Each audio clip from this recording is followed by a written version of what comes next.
2010-ൽ ടാമ station മാസ്റ്ററായി 3 വർഷം പൂർത്തിയാക്കി.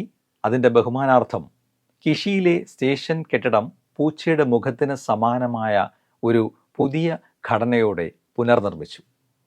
2011 ജനുവരി 6-ന് managing executive officer എന്ന നിലയിലേക്ക് സ്ഥാനക്കയറ്റവും ടാമയ്ക്ക് സമ്മാനിച്ചു.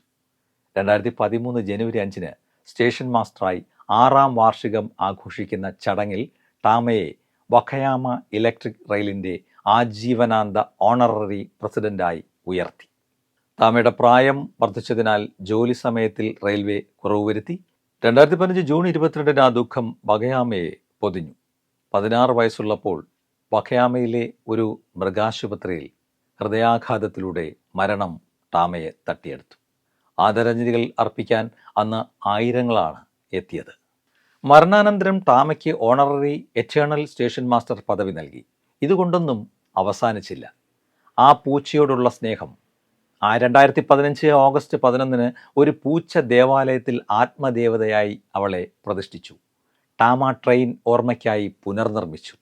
ടാമയ്ക്ക് ഉചിതമായ സ്മാരകം നിർമ്മിച്ച് വെങ്കല പ്രതിമയും ഫലകവും നിർമ്മിച്ച് തമജിഞ്ച എന്ന ചെറിയ ദേവാലയത്തിൽ ഇത് ഇന്നും സ്ഥിതി ചെയ്യുന്നു.